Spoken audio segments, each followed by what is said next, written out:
WebEx test 1, 2, 3, 4, 5, 6, 7, 8, 9, 10. WebEx test. Check test 3, 4, 5, 6, 7, 8. Good? All right.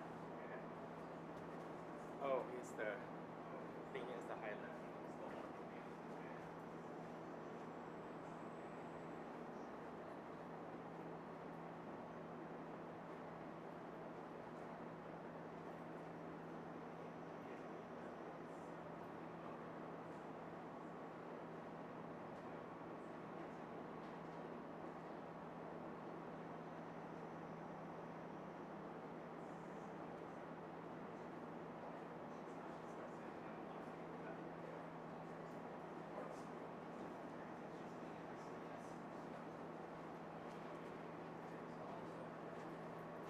Test check 1, 2, 3, 4. Good? All right.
Pull up my XLR. I need another XLR. This was the shotgun, right?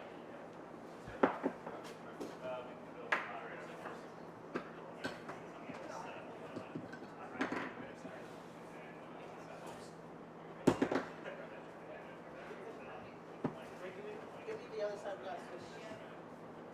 Wait.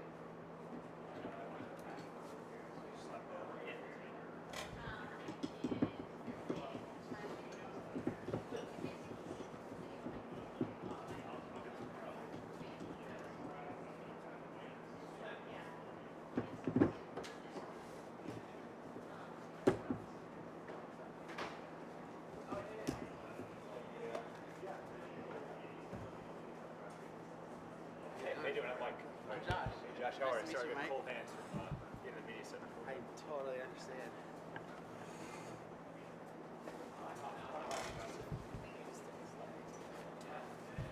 More slack than sandwich. Alex, how are you? Doing great, thank you.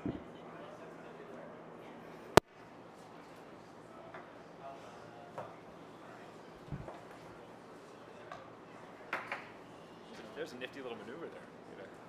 Did pretty good limbo going there.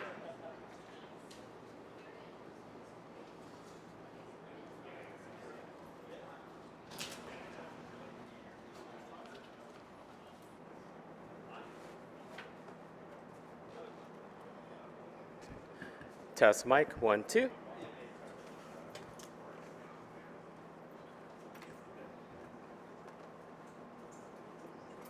Middle mic check. 1, 2. And moderator mic check. 1, 2.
Hey, Al. Where do you want me?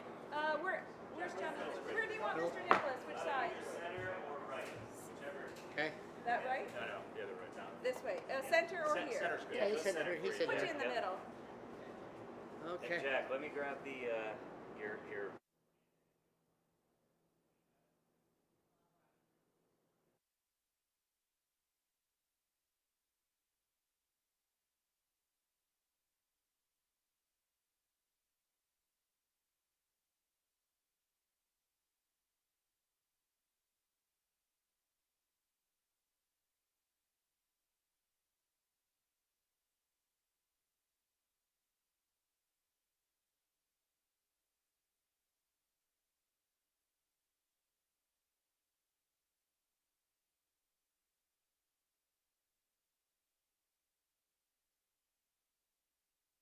Even the pants too.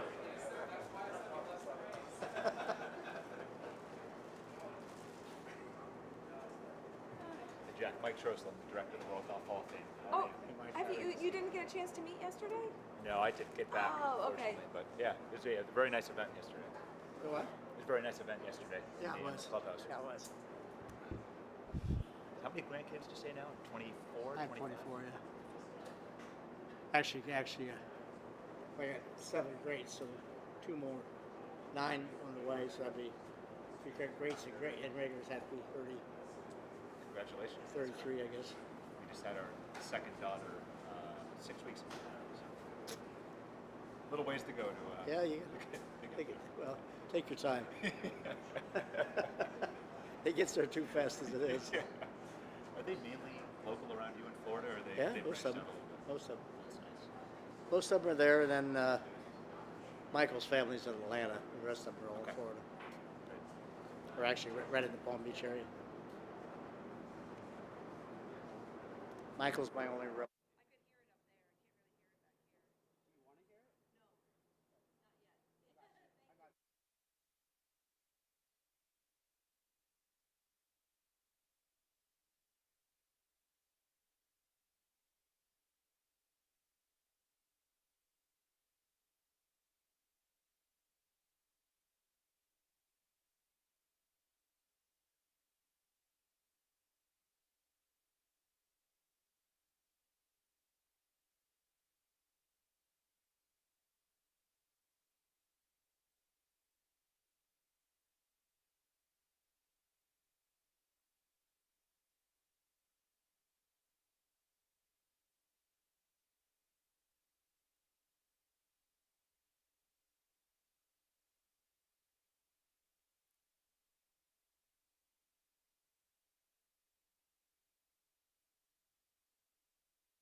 I'm not moving very fast, sorry. It's all right. They don't have to move fast. No real reason for our age to move fast. Yes, sir? He's gonna say something. Go ahead. No, I think we're laughing over here. Yeah. But, Good, Alex, Shed, he laughs at everything I say. That's good. good morning, everyone. My name is Mike Trostel. I'm the director of the World Golf Hall of Fame, and it is my honor to introduce two World Golf Hall of Fame members and two players who won their U.S. Opens at Oakmont Country Club in 1962 and 1973. Jack Nicklaus, an 18-time professional major champion, and won the very first of those right here at Oakmont in 1962. And Johnny Miller, the 1973 U.S. Open champion, closed that victory with an 8 under 63, a scoring record in all majors that lasted for more than 40 years. Now, Jack, you came here as a 22-year-old. You had just turned professional just before that in the previous fall. What was the key to your victory that week on a course that was, really one of the toughest courses in the entire world? The key was to beat Arnold Palmer. That was the key. The key to that point is, I didn't know much about Oakmont. I didn't know anything about Oakmont. I came in, 10 days before the tournament and played a couple of times, and then went over to and played the first Thunderbird that we had. I finished second over there, and I'd finished second in 60 and fourth in 61, and I sort of felt like this was my Open. And I didn't realize that, as a 22-year-old might not, that I was in Arnold Palmer's backyard. And so the key to me was that I loved USGA setups. I loved the way Joe Dye set up golf courses. I knew that you had to drive the ball straight. I knew that putting was going to be a premium on this golf course. And I was talking to some of the guys in there. In the locker room a few minutes ago, and I said, well, what do you think? I said, well, obviously the key putting is the key out here. I said I 3-putted the 55th green, which I had 1 3-putt that week. I'm still ticked off that I 3-putted that one. And but that's sort of my mindset. Is you basically you had to figure these greens out and not let them get to you, and be patient. 1 under par won the tournament, and 1 under par doesn't win a lot of tournaments today, but it did then.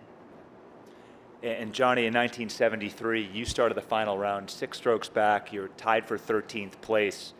You had guys like Mr. Nicklaus, Arnold Palmer, Lee Trevino, Gary Player, all in front of you. At what point in that final round did you start to think, man, I might have a chance to win this championship? Well, I was pretty upset about the 76 I shot the day before. I had forgot my yardage. I had walked some of the holes, and my caddy used to just, if you wanted to caddy in the U.S. Open, you just put your name in the hat, so to speak. And my caddy, Bodine, his name was, I asked him, well, where do you caddy? And I said, you're a pretty good player. And he said, no, I'm a caddy, but I've never caddied for anybody that broke 90 before. I was like, well, that's going to be a big help for my help for me. But yeah, getting back to it, I was pretty down in the dumps after the 76. I thought, well, that's the end of that. I'd played well the 3 U.S. Opens before, top 10 finishes, and after I birdied the first hole, that was nice start. That's a tough birdie there, and then I birdied number 2, which wasn't as tough, and I hit an 8-iron about this far from the hole, and then 3, which was probably the hardest hole on the golf course back then, made about a 20-foot putt there for another birdie, and then hit it in the bunker on 4, the par 5, and hit it a good bunker shot out about this far from the hole, and walked off the green, and I thought, dang, I was 6 back and 4 under now, and the leaders might be nervous, and I might only be 1 or 2 behind, and I got ahead of myself like a lot of golfers do when they think they're going to play their best round of their life. When they think, well, I got 6 holes to go. If I just do this, I'm going to hit my best round. But I got a surge of adrenaline, and started to be very tentative. My weakness in golf was my putting, and I mean I could putt good at times, but after the 4th hole, I thought, well, I got a shot here, you know, if I keep it up. Well, that's terrific. And for both of you who have won here in the U.S. Open, what qualities and aspects of your game do you think need to be especially sharp as we get into Saturday and Sunday here in the 2025 U.S. Open? What should we be looking for this week? Patience. Basically, that's what you have to. Obviously, you have to play good golf, but just be patient with it. And I think that I was a leaderboard watcher, and I always wanted to see who was on the leaderboard, and I adjusted by playing a lot to who was on the leaderboard, and that's basically what I think guys do if they want to win golf tournaments. They need to know where they are and need to know what their competition is doing, and they need to be patient with themselves and play good, solid golf. Well, I have to say, as my wife, who's here somewhere, just get it in the fairway. I mean, really, Jack was really the first guy that would hit a 3-wood or a 1-iron off the tees, which other guys never did. I mean, almost nobody did.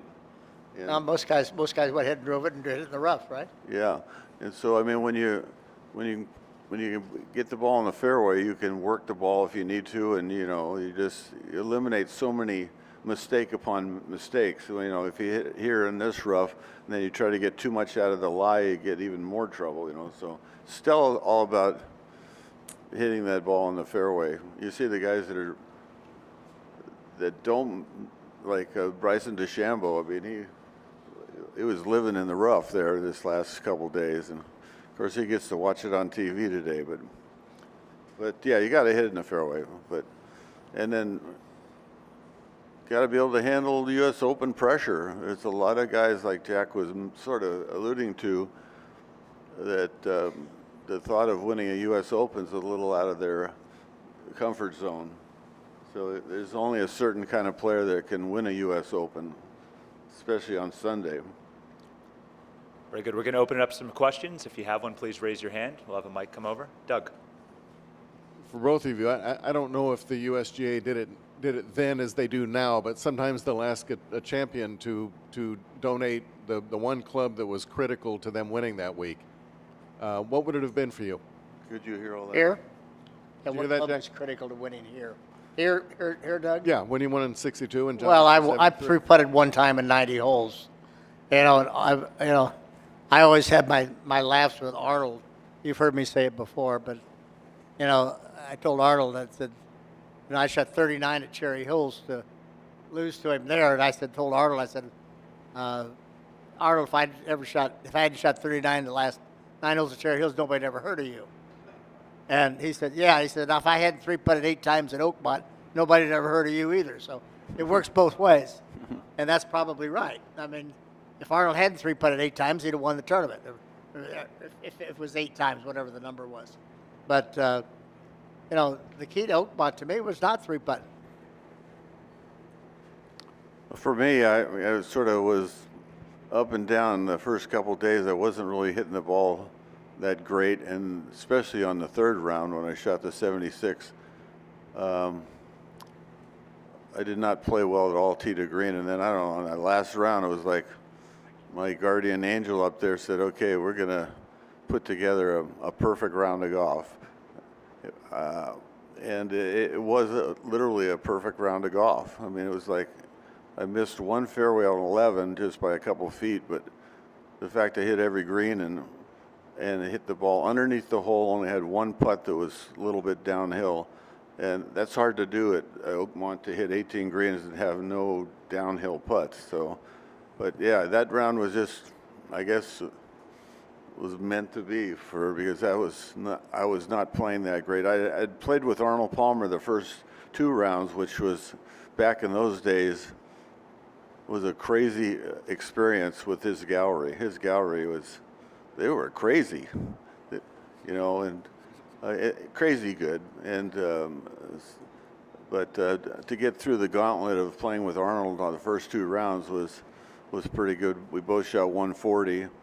And just handling the pressure that week that was the other part.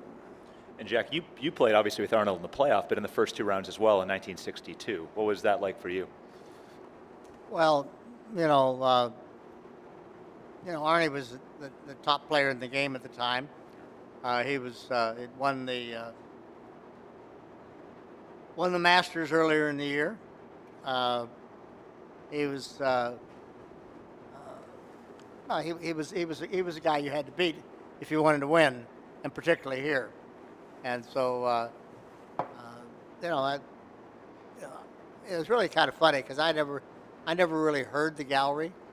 I was a 22-year-old kid with blinders on and not smart enough to figure out that that people rooted for people. I just went out and played golf, and that's what I did. And and I never really considered Arnold as something different. Arnold took me under his wing when I turned pro, and he never treated me anything other than as an equal, and became one of the closest friends I've ever had in the game. And we just I didn't look at it that way. He was another guy that he wanted to beat me, and I wanted to beat him, and I guess that's what happened through the years with the 2 of us. There's a question over here on the right, Luke. Yeah, I just had 2 questions. The first, Jack, a lot of people online and on TV love to make comparisons between your golf swing and Scotty Scheffler's golf swing. Do you see the resemblance there? And if so, what do you like about Scotty's golf swing, and does it remind it of you? Well, I don't think there's a whole lot of resemblance. The swing path is Scotty's is very good, and I felt like my swing path was pretty good. Johnny's swing path was very good, but most good players' swing path is good. Scotty has an unusual way of coming into the ball and having his right foot slide behind him, but that evidently allows him to get his right hip not into the shot but out of the way, and allows him to stay hands close to his body and swing down a plane. That was one of my keys, is to always get my hands as close to my body as I could. I mean, I remember Byron Nelson, when I went to see him years ago. Jack Grout sent me down to see him. And Byron made one statement. He says, "I don't believe you could ever have your hands too close to your body as you swing." And I felt like that's getting your arms and hands underneath you swing. Johnny was very much the same way. You were well under the ball, and hands were way close to your body. When your hands get away from your body, then you make bad swings. And Scotty didn't do that. Yeah, Scotty's got sort of an old-fashioned swing. When you watch his club, most guys are playing the club is coming in like this and then going that way. He goes like Jack, and even the way I swung with, especially my irons, right up the line and right down the line. Yeah. And it keeps the face square longer. So I think that's an advantage, and it also, when you're this way, you can get out of the rough a lot better than the guys that are going inside and going through all the grass behind the ball, So, yeah, he's got some unusual footwork, but a little bit like Calcavecchia and Greg Norman with the right foot coming into the ball. The right foot pulls this way. They did, didn't they? Yeah, they pull it in, and it sort of hits a high fade. When you make that move with the right foot, pulling it back in the hitting zone, it's a high fade, in which Jack loves that high fade. So. Question over here in the back left, Aman. Incidentally, I've never heard my swing analyzed that way. He was dead on. That was really good. Thanks. That was really good. Thank you. It's a question. No, it was. I never heard you do that. I think, well done. Thank you, both. Okay. It's a question for both of you. I was wondering what you guys thought about are right you? here, sir. Right here. Right back here. I was a question for both of you. I was wondering what you guys thought about name, image, likeness in the context of the modern collegiate game. What we thought about what? Name, image, and likeness (NIL), and the impact on the modern game of golf. I didn't understand you. Did you understand it? No, I can't hear anything. Well, you can't hear anything, and I can't understand it. So outside of that, we don't know what you're talking about. Did you hear it? The question is about name, image, and likeness in the game of golf. What about it? Mon, what's the question about name, image, and What likeness? do you guys think about it, and what do you think would be the impact on the modern game of golf?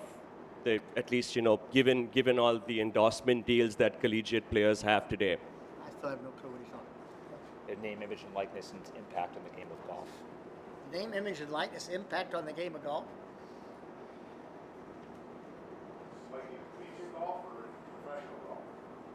Well, both, I guess, on I don't- professional golf. Well, I Did don't you understand hear? what. College golf now, like amateur golf, they can receive money from name, image. Is that what you're talking about? That's my son Todd. Oh, the NIL? Yes. That's my son Todd. there. Yeah, it is. I Yeah. hate that. Yeah.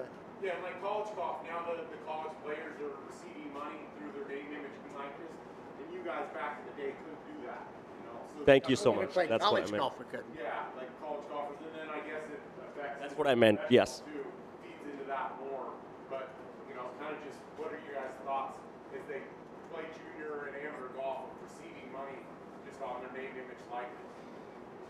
Do I like it? Yeah. No.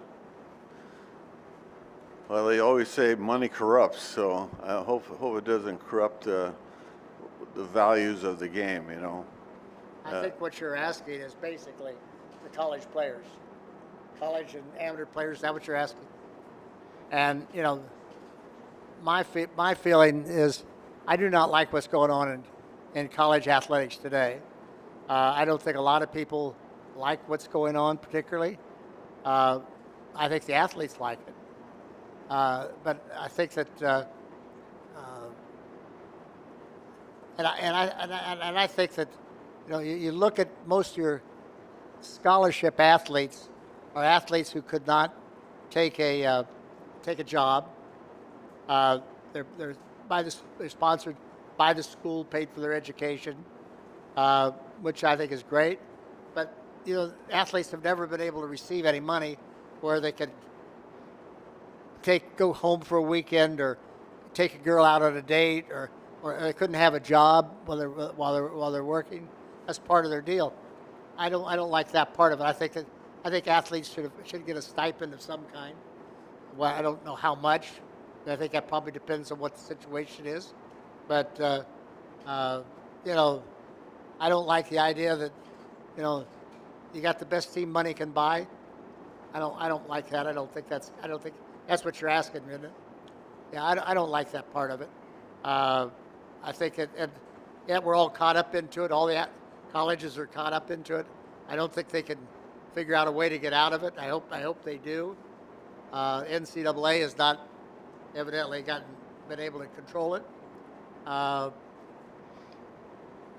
It's I think it's a shame. You see guys today that could go play a fifth year of college football, can make more money than if they decide to go into the draft. And I don't think that's really the right way to see things happen. I don't fault them. I fault the system. We're going to go down here in the front right. That answer your question? Donnie, you have any more on that? I just think that it would be better probably if every guy that made let's say the top athletes got a certain stipend for being there at the school, but not all different, like one guy getting $1 million or whatever. I think it should just be a nice amount of money, but nothing like what they're getting now. But it's tough. Once you let the cat out of the bag, it's sort of, I don't know. It's Very difficult. yeah, it's very difficult. Down here. Gentlemen, you've each mentioned Arnold's name a couple of times. Given that we're here in Pittsburgh, may I ask you both to recount Arnold Palmer's impact on the game? Arnold's impact on the game? Well, Arnold had obviously an enormous impact on the game. Arnold, in many ways, we feel like popularized the game of golf. I mean, he came along when basically television came along, and maybe television was great for Arnold, but Arnold was great for television and great for the game. And he had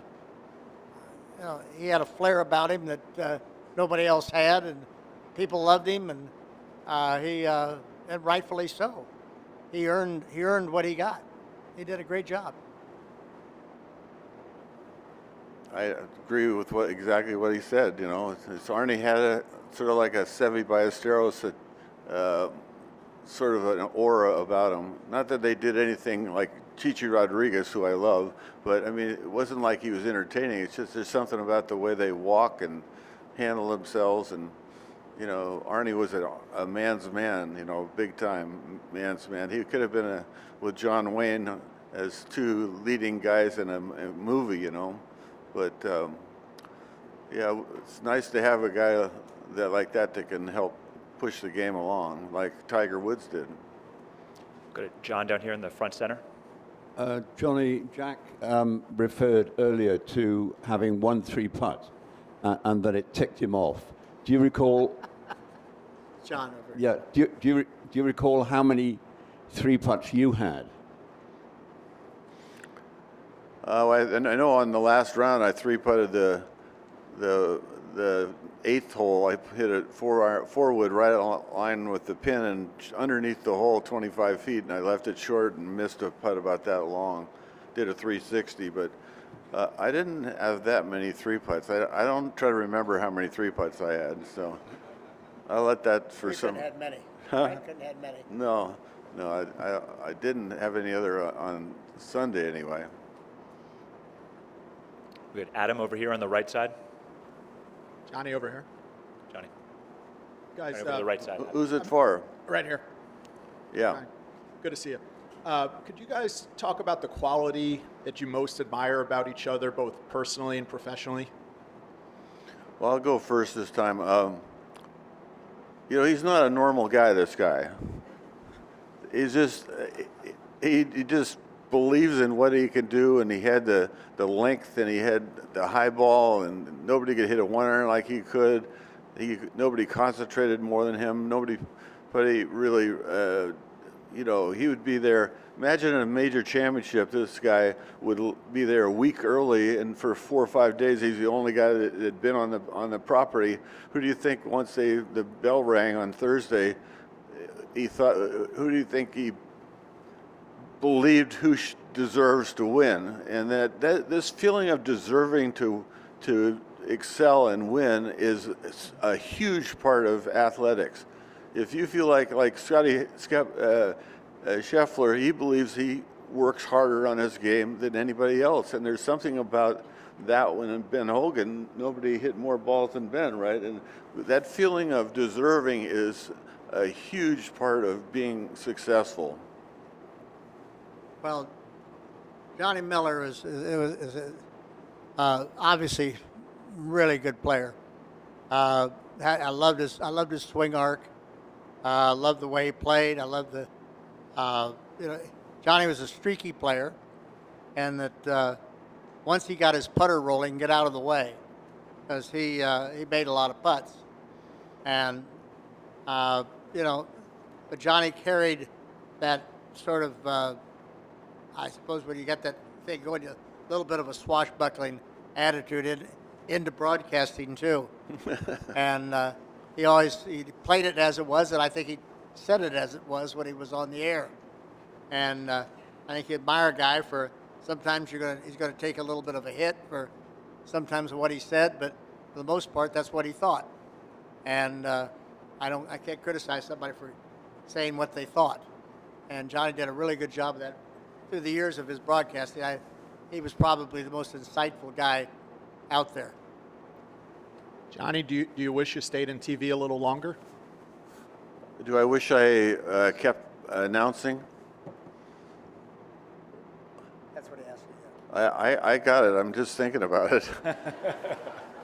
You know, that was my 50th year in golf. When I got to 29 years with NBC, it seemed like a nice time to leave. And I still had my wits about me and had my own way of doing things. Like when I played in the East Coast especially, they'd go, "Hey, Johnny, we love you. Keep telling it like it is." And what people liked about my announcing was that I just said what I'd say to my best friend in my own house and talking to the TV.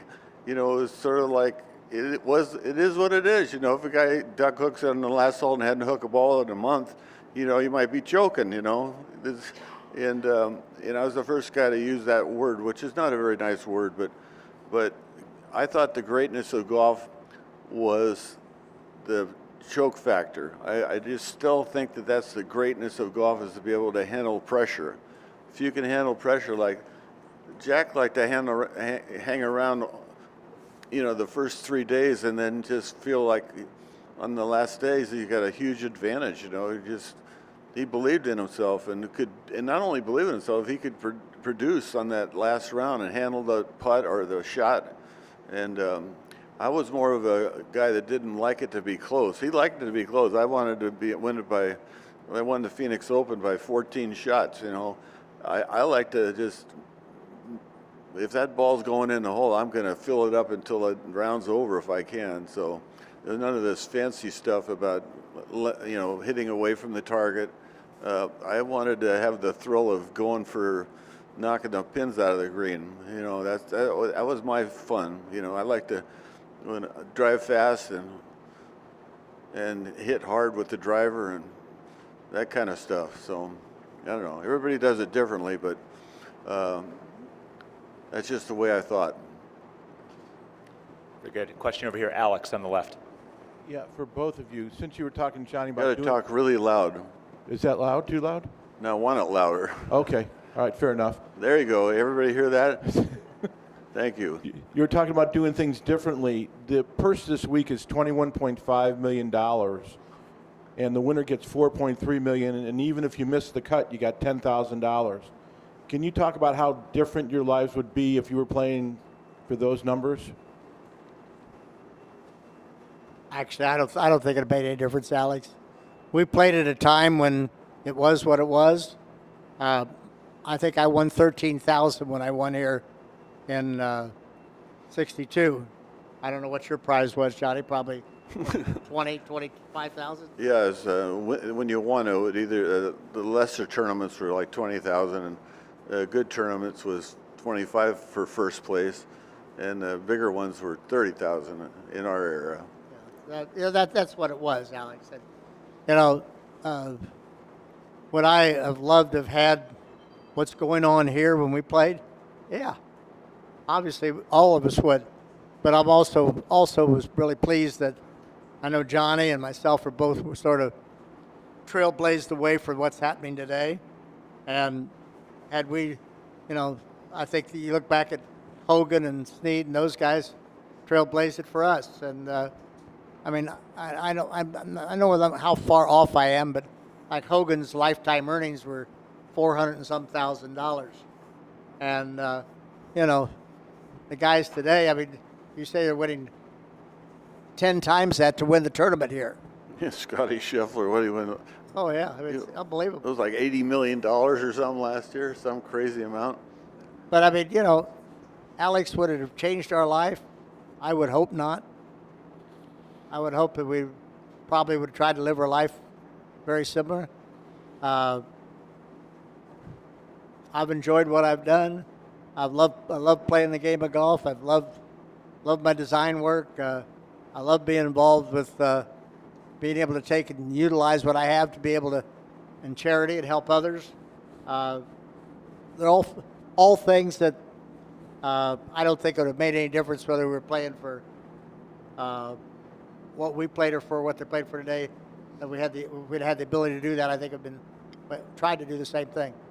The big difference is the guys make so much money that what do you think? Does it think it helps your hungry and playing hard? You know, it used to be where you had to you had to make some money to be able to take care of your wife and maybe child or whatever, and made golf more of a competitive thing, and guys would play more tournaments because they're trying to make it while they can. So, we had to win tournaments to make a name, to make a living. Yeah.